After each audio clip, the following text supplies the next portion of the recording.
and welcome back to the Reading Corner. I'm your host, Renee. We are currently reading The Professor by Charlotte Brontë. We will be picking up today from the start of chapter 12, so if you haven't watched the previous episodes, we are 12 chapters in, so you'll be a little bit behind.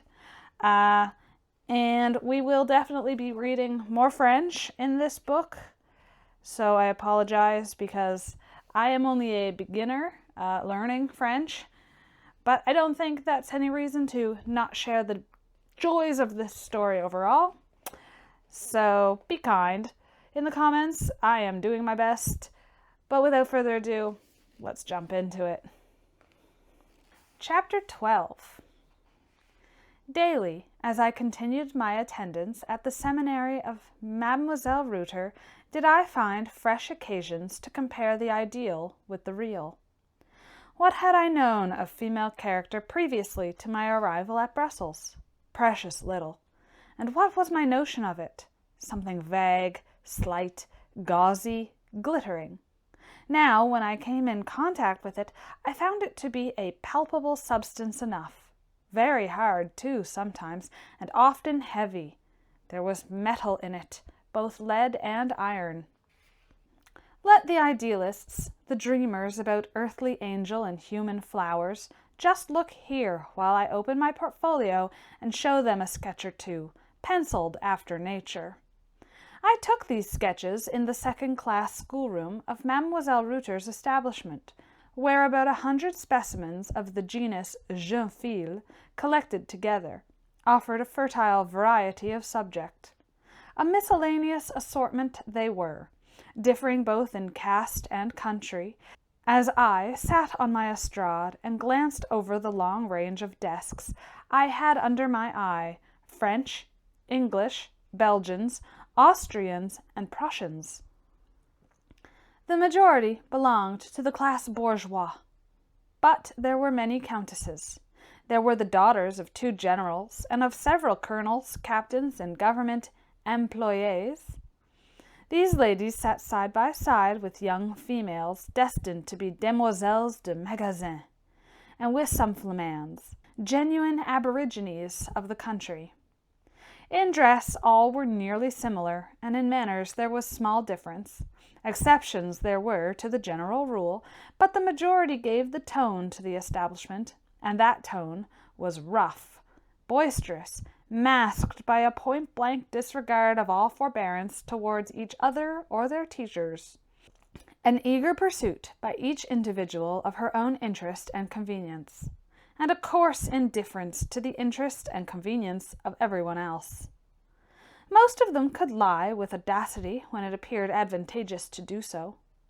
All understood the art of speaking fair when a point was to be gained, and could, with consummate skill, and at a moment's notice, turn the cold shoulder the instant civility ceased to be profitable. Very little open quarrelling ever took place amongst them, but backbiting and tale-bearing were universal.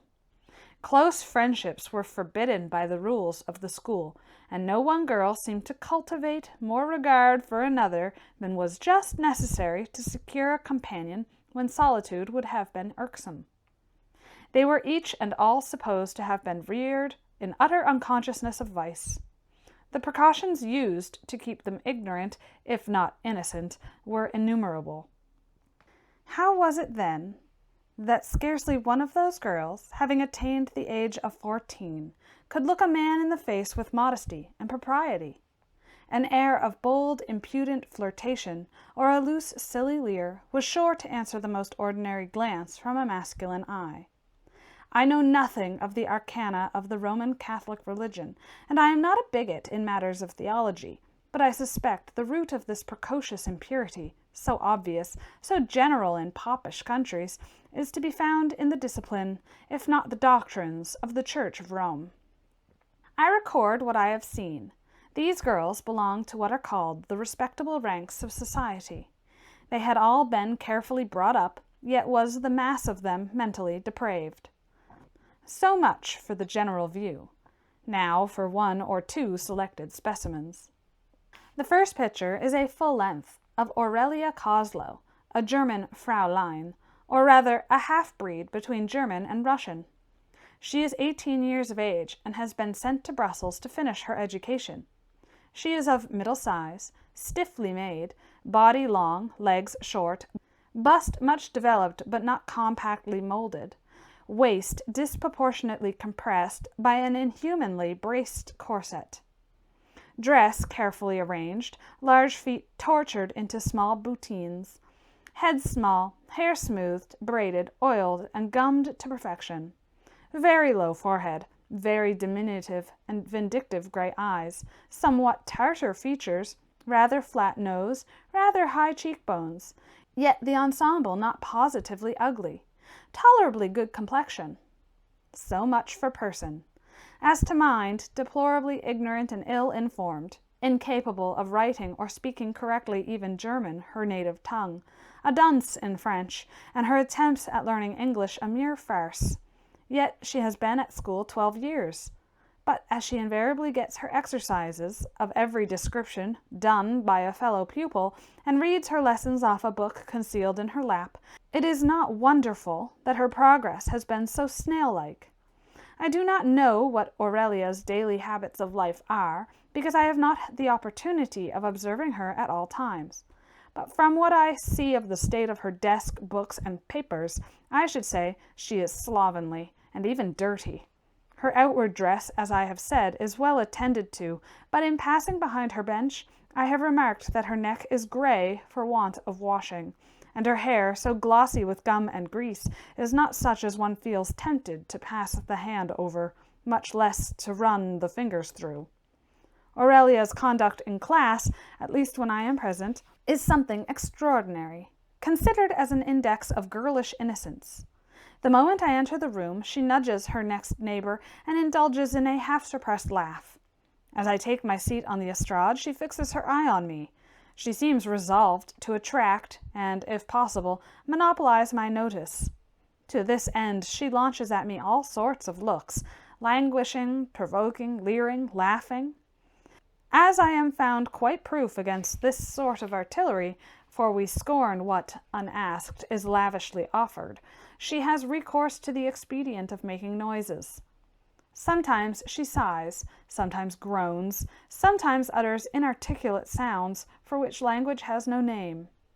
If, in walking up the schoolroom, I pass near her, she puts out her foot, that it may touch mine. If I do not happen to observe the maneuver, and my boot comes in contact with her brodequin, she affects to fall into convulsions of suppressed laughter.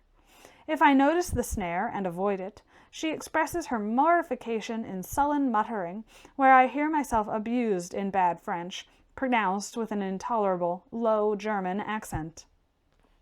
Not far from Mademoiselle Coslow sits another young lady, by name Adèle Dronsart.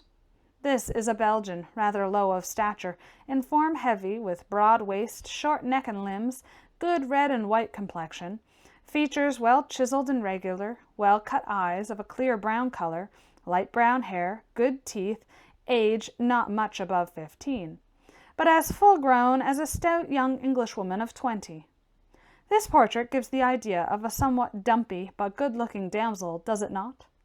Well, when I look along the row of young heads, my eye generally stopped at this of Adèle's. Her gaze was ever waiting for mine, and it frequently succeeded in arresting it. She was an unnatural-looking being, so young, fresh, blooming, yet so Gorgon-like. Suspicion, sullen ill temper were on her forehead, vicious propensities in her eye, envy and panther-like deceit about her mouth. In general, she sat very still. Her massive shape looked as if it could not bend much, nor did her large head, so broad at the base, so narrow towards the top, seem made to turn readily on her short neck. She had but two varieties of expression, the prevalent one a forbidding, dissatisfied scowl, varied sometimes by a most pernicious and perfidious smile. She was shunned by her fellow pupils, for, bad as many of them were, few were as bad as she. Aurelia and Adèle were in the first division of the second class. The second division was headed by a pensionnaire named Juliana Trist. This girl was of mixed Belgian and Spanish origin. Her Flemish mother was dead. Her Catalonian father was a merchant residing in the Isles, where Juana had been born, and whence she was sent to Europe to be educated. I wonder that anyone looking at that girl's head and countenance would have received her under their roof. She had precisely the same shape of skull as Pope Alexander VI. Her organs of benevolence, veneration, conscientiousness, adhesiveness were singularly small.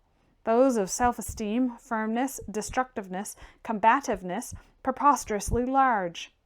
Her head sloped up in the penthouse shape, was contracted about the forehead, and prominent behind. She had rather good, though large and marked features. Her temperament was fibrous and bilious, her complexion pale and dark, hair and eyes black, form angular and rigid but proportionate, age 15. Juana was not very thin, but she had a gaunt visage, and her regard was fierce and hungry. Narrow as was her brow, it presented space enough for the legible graving of 2 words, mutiny and hate. In some one of her other lineaments, I think the eye, cowardice had also its distinct cipher. Mademoiselle Trista thought fit to trouble my first lessons with a coarse workday sort of turbulence. She made noises with her mouth like a horse, she ejected her saliva, she uttered brutal expressions. Behind and below her were seated a band of very vulgar, inferior-looking flamands, including 2 or 3 examples of that deformity of person and imbecility of intellect whose frequency in the Low Countries would seem to furnish proof that the climate is such as to induce degeneracy of the human mind and body. These, I soon found, were completely under her influence, and with their aid she got up and sustained a swinish tumult, which I was constrained at last to quell by ordering her and 2 of her tools to rise from their seats, and having kept them standing 5 minutes, turning them bodily out of the schoolroom. The accomplices into a large place adjoining, called the Grande Salle, the principal into a cabinet, of which I closed the door and pocketed the key. This judgment I executed in the presence of Mademoiselle Reuter, who looked much aghast at beholding so decided a proceeding, the most severe that had ever been ventured on in her establishment. Her look of affright I answered with one of composure, and finally with a smile, which perhaps flattered and certainly soothed her. Juana Trist remained in Europe long enough to repay by malevolence and ingratitude all who had ever done her a good turn, and she then went to join her father in the Isles, exulting in the thought that she should there have slaves, whom, as she said, she could kick and strike at will. These 3 pictures are from the life. I possess others, as marked and as little agreeable, but I will spare my reader the exhibition of them. Doubtless it will be thought that I ought now, by way of contrast, to show something charming, some gentle virgin head, circled with a halo, some sweet personification of innocence, clasping the dove of peace to her bosom. No, I saw nothing of the sort, and therefore cannot portray it. The pupil in the school possessing the happiest disposition was a young girl from the country, Louise Path. She was sufficiently benevolent and obliging, but not well taught nor well mannered. Moreover, the plague spot of dissimulation was in her also. Honor and principle were unknown to her. She had scarcely heard their names. The least exceptionable pupil was the poor little Sylvie, I have mentioned once before. Sylvie was gentle in manners, intelligent in mind. She was even sincere as far as her religion would permit her to be so, but her physical organization was defective. Weak health stunted her growth and chilled her spirits. And then, destined as she was for the cloister, her whole soul was warped to a conventual bias. And in the tame, trained subjugation of her manner, one read that she had already prepared herself for her future course of life, by giving up her independence of thought and action into the hands of some despotic confessor. She permitted herself no original opinion, no preference of companion or employment. In everything she was guided by another. With a pale, passive, automaton air, she went about all day long doing what she was bid, never what she liked, or what, from innate conviction, she thought it right to do. The poor little future religieuse had been early taught to make the dictates of her own reason and conscience quite subordinate to the will of her spiritual director. She was the model pupil of Mademoiselle Reuter's establishment. Pale, blighted image, where life lingered feebly, but whence the soul had been conjured by Romish wizardcraft. A few English pupils there were in this school, and these might be divided into two classes. First, the continental English, the daughters chiefly of broken adventurers whom debt or dishonor had driven from their own country. These poor girls had never known the advantages of settled homes, decorous example, or honest Protestant education. Resident a few months now in one Catholic school, now in another, as their parents wandered from land to land, from France to Germany, from Germany to Belgium, they had picked up some scanty instruction, many bad habits, losing every notion even of the first elements of religion and morals, and acquiring an imbecile indifference to every sentiment that can elevate humanity. They were distinguishable by a habitual look of sullen dejection, the result of crushed self-respect and constant browbeating from their popish fellow pupils who hated them as English and scorned them as heretics. The second class were British English. Of these I did not encounter half a dozen during the whole time of my attendance at the seminary.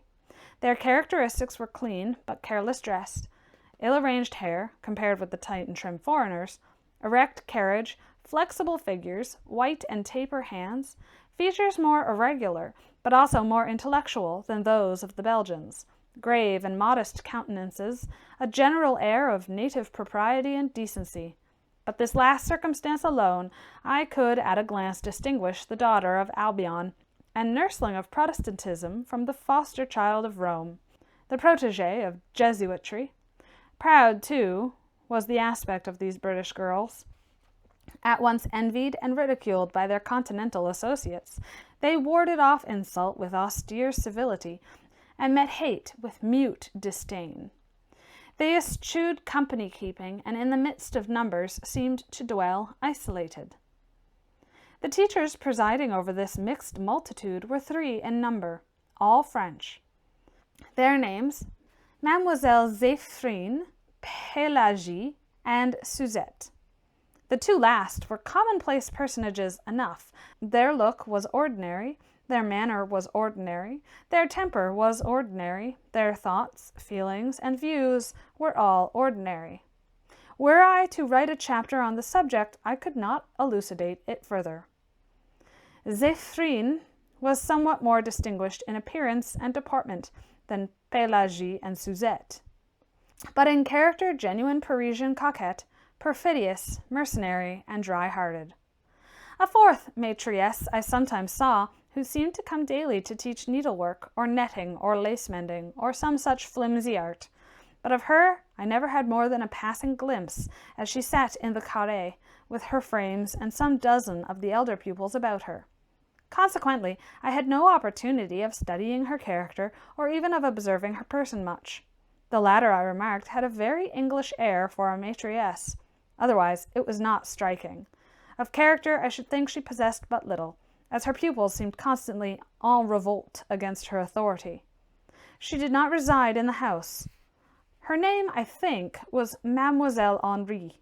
Amidst this assemblage of all that was insignificant and defective, much that was vicious and repulsive, by that last epithet, many would have described the 2 or 3 stiff, silent, decently behaved, ill-dressed British girls. The sensible, sagacious, affable directress shone like a steady star over a marsh full of jack-o'-lanterns.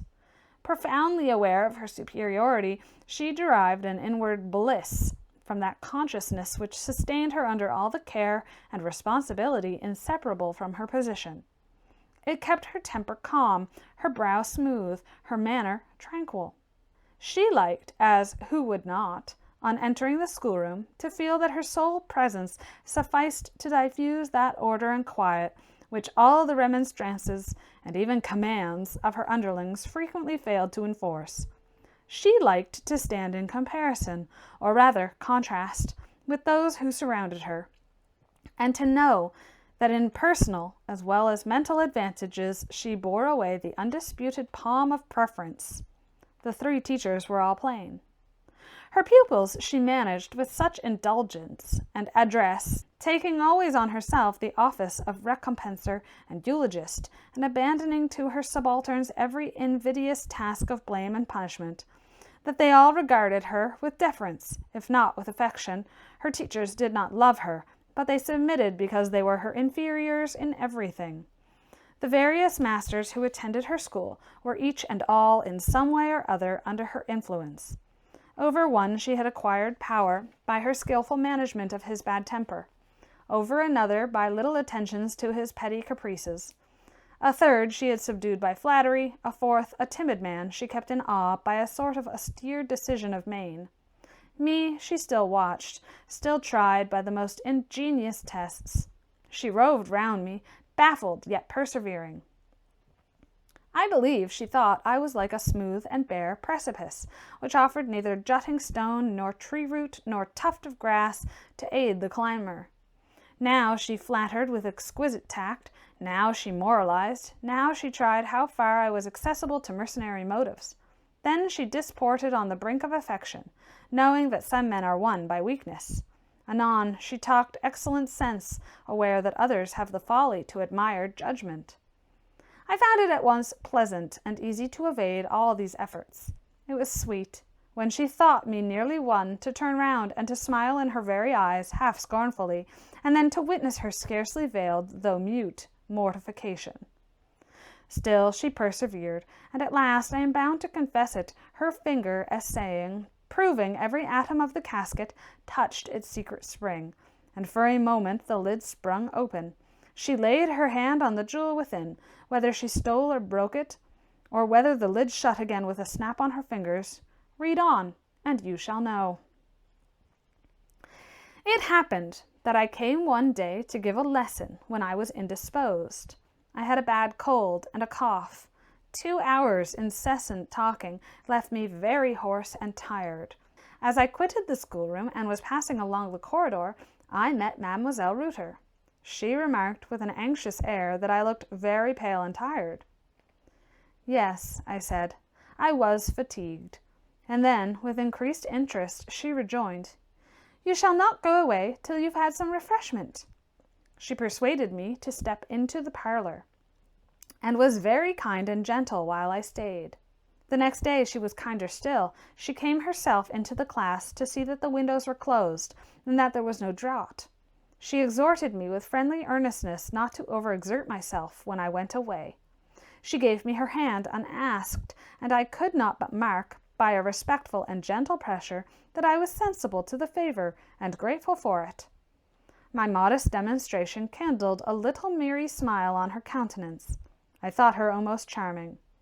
During the remainder of the evening my mind was full of impatience for the afternoon of the next day to arrive, that I might see her again. I was not disappointed, for she sat in the class during the whole of my subsequent lesson, and often looked at me almost with affection. At 4 o'clock she accompanied me out of the schoolroom, asking with solicitude after my health, then scolding me sweetly because I spoke too loud and gave myself too much trouble. I stopped at the glass door which led into the garden to hear her lecture to the end. The door was open. It was a very fine day, and while I listened to the soothing reprimand, I looked at the sunshine and flowers, and felt very happy. The day scholars began to pour from the schoolrooms into the passage. "Will you go into the garden a minute or two?" asked she, "till they are gone?" I descended the steps without answering, but I looked back as much as to say, "You will come with me?"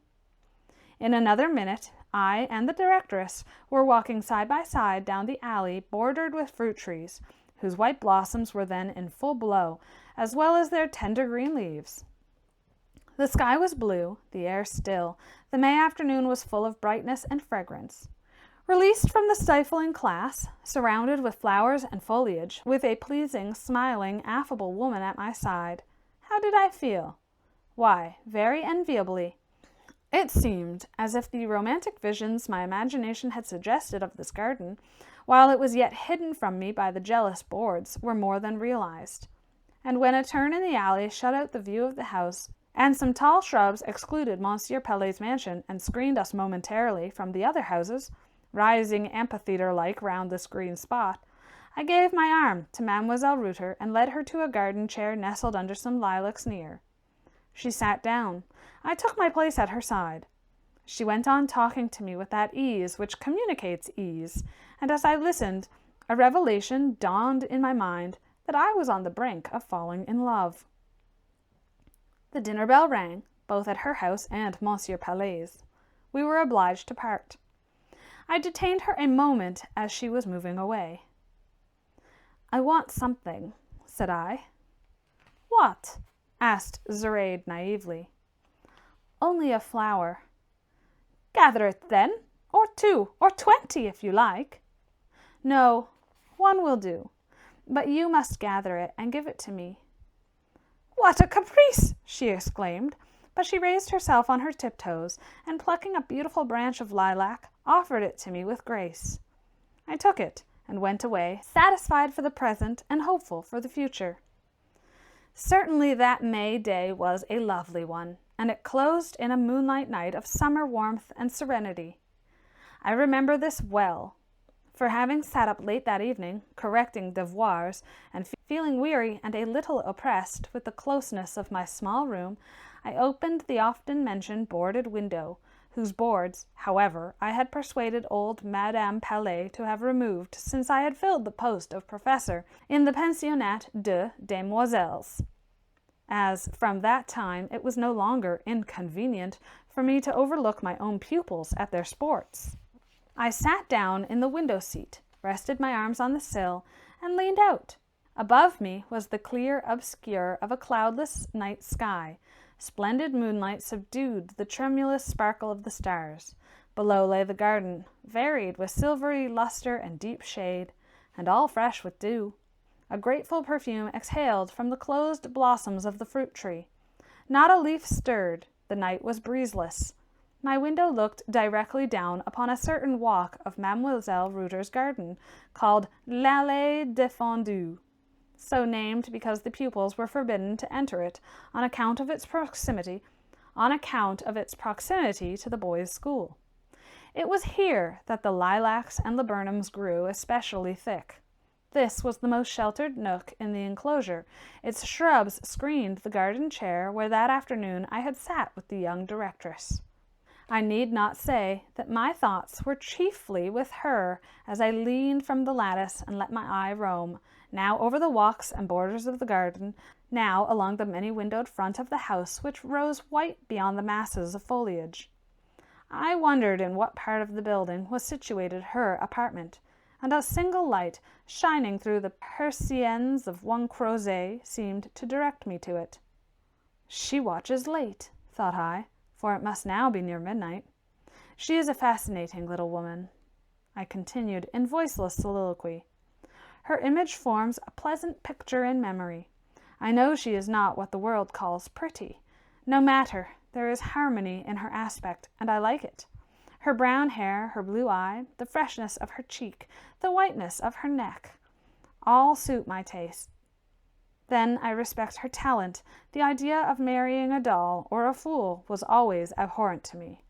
I know that a pretty doll, a fair fool, might do well enough for the honeymoon, but when passion cooled, how dreadful to find a lump of wax and wood laid at my bosom, a half-idiot clasped in my arms, and to remember that I had made of this my equal, nay, my idol, to know that I must pass the rest of my dreary life with a creature incapable of understanding what I said, of appreciating what I thought, or of sympathizing with what I felt.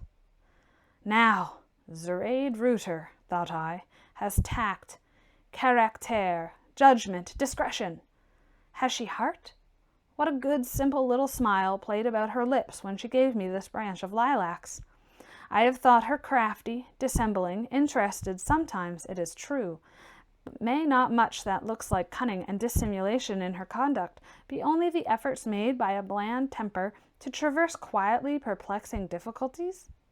And as to interest, she wishes to make her way in the world, no doubt, and who can blame her? Even if she be truly deficient in sound principle, is it not rather her misfortune than her fault? She has been brought up a Catholic. Had she been born an Englishwoman and reared a Protestant, might she not have added straight integrity to all her other excellences? Supposing she were to marry an English and Protestant husband, would she not, rational, sensible as she is, quickly acknowledge the superiority of right over expediency, honesty over policy? It would be worth a man's while to try the experiment. Tomorrow I will renew my observations. She knows that I watch her. How calm she is under scrutiny! It seems rather to gratify than annoy her. Here a strain of music stole in upon my monologue and suspended it.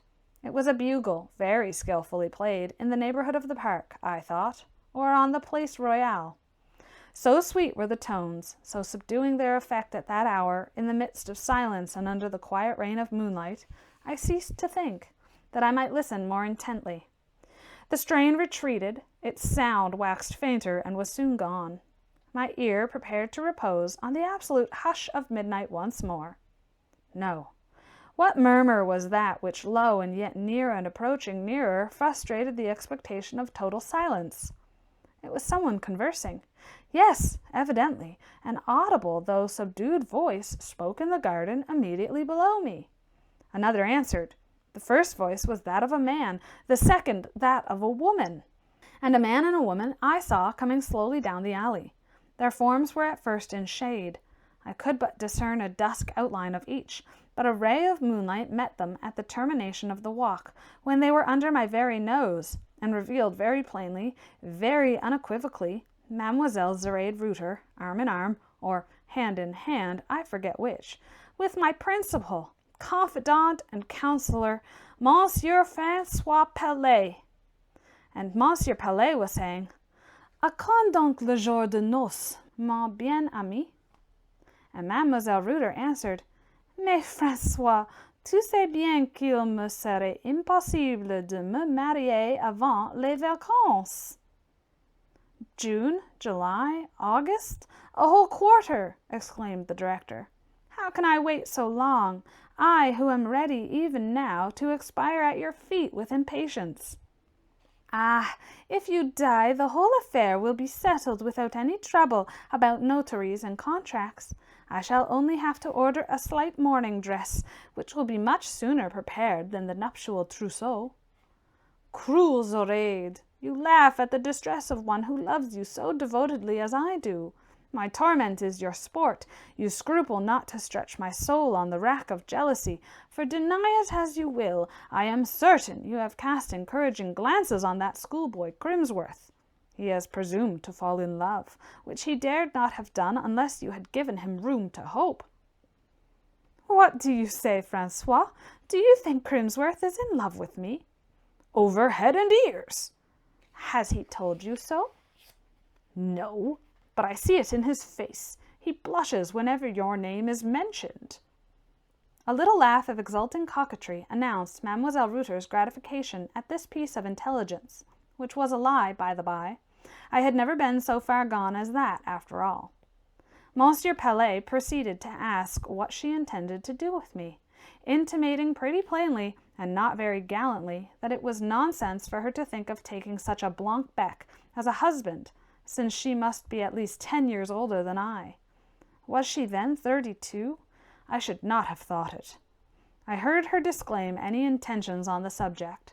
The director, however, still pressed her to give a definite answer. "Francois," said she, "you are jealous!" And still she laughed then, as if suddenly recollecting that this coquetry was not consistent with the character for modest dignity she wished to establish. She proceeded in a demure voice.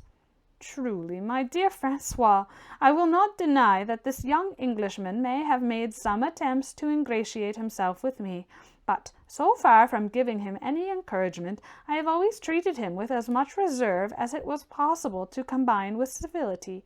Affianced as I am to you, I would give no man false hopes. Believe me, dear friend." Still, Palais uttered murmurs of distrust, so I judged at least from her reply. "What folly! How could I prefer an unknown foreigner to you? And then, not to flatter your vanity, Crimsworth could not bear comparison with you either physically or mentally. He is not a handsome man at all. Some may call him gentleman-like and intelligent-looking, but for my part—" The rest of the sentence was lost in the distance, as the pair, rising from the chair in which they had been seated, moved away. I waited their return, but soon the opening and shutting of a door informed me that they had re-entered the house. I listened a little longer. All was perfectly still. I listened more than an hour. At last I heard Monsieur Pelet come in and ascend to his chamber. Glancing once more toward the long front of the garden-house, I perceived that its solitary light was at length extinguished. So, for a time, was my faith in love and friendship. I went to bed, but something feverish and fiery had got into my veins, which prevented me from sleeping much that night. Chapter 13. Next morning I rose with the dawn, and having dressed myself and stood half an hour, my elbow leaning on the chest of drawers, considering what means I should adopt to restore my spirits, fagged with sleeplessness to their ordinary tone, for I had no intention of getting up a scene with Monsieur Pelet, reproaching him with perfidy, sending him a challenge, or performing other gambadoes of that sort. I hit at last on the expedient of walking out in the cool of the morning to a neighboring establishment of baths, and treating myself to a bracing plunge. The remedy produced the desired effect. I came back at 7 o'clock steadied and invigorated, and was able to greet Monsieur Pelet, when he entered to breakfast, with an unchanged and tranquil countenance. Even a cordial offering of the hand, and the flattering appellation of mon fils, pronounced in that caressing tone with which Monsieur had, of late days especially, been accustomed to address me, did not elicit any external sign of the feeling which, though subdued, still glowed at my heart. Not that I nursed vengeance, no, but the sense of insult and treachery lived in me like a kindling, though as yet smothered coal. God knows I am not by nature vindictive. I would not hurt a man because I can no longer trust or like him, but neither my reason nor my feelings are of the vacillating order.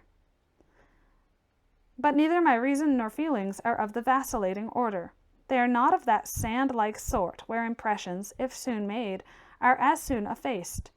Once convinced that my friend's disposition is incompatible with my own, once assured that he is indelibly stained with certain defects obnoxious to my principles, and I dissolved the connection.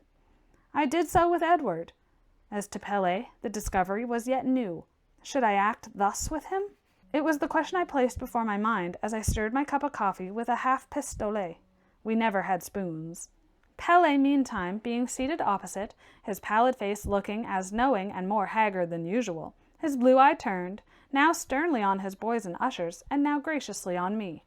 "Circumstances must guide me," said I, and meeting Pelet's false glance and insinuating smile, I thanked heaven that I had last night opened my window and read by the light of a full moon the true meaning of that guileful countenance.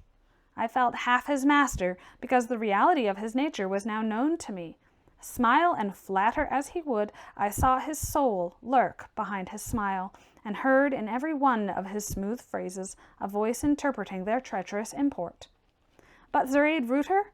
Of course, her defection had cut me to the quick. That sting must have gone too deep for any consolations of philosophy to be available in curing its smart? Not at all.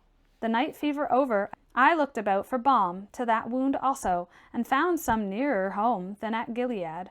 Reason was my physician.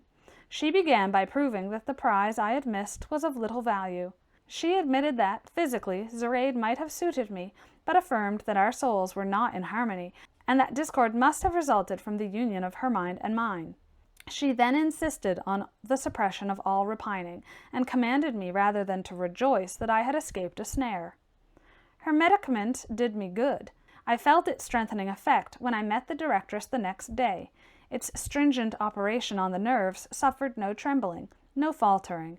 It enabled me to face her with firmness, to pass her with ease. She had held out her hand to me that I did not choose to see. She had greeted me with a charming smile. It fell on my heart like light on stone. I passed on to the estrade.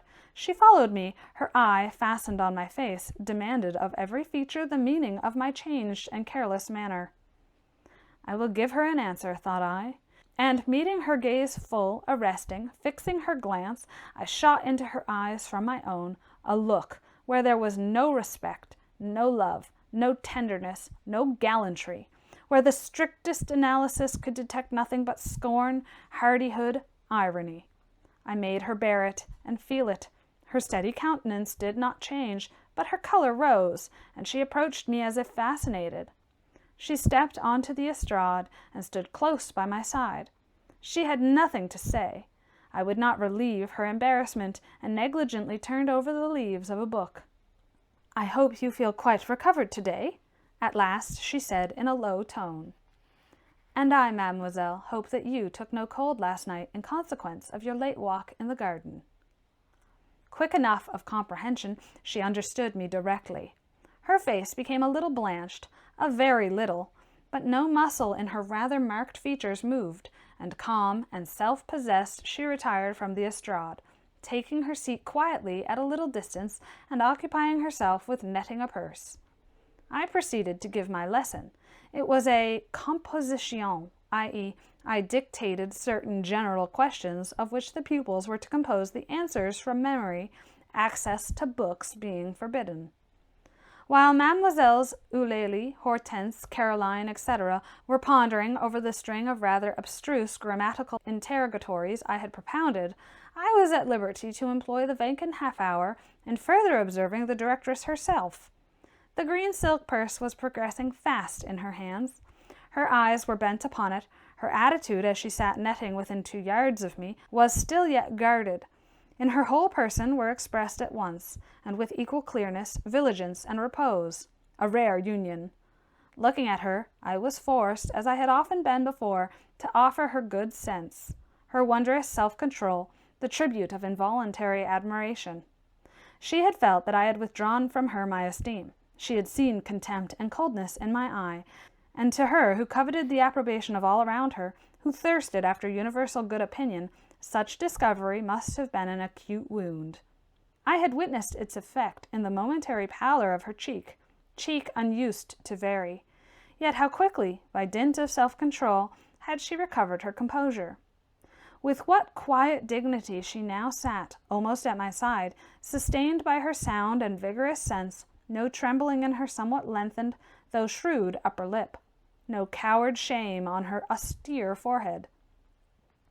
"There is metal there," I said as I gazed. "Would that there were fire also, living ardor to make the steel glow. Then I could love her."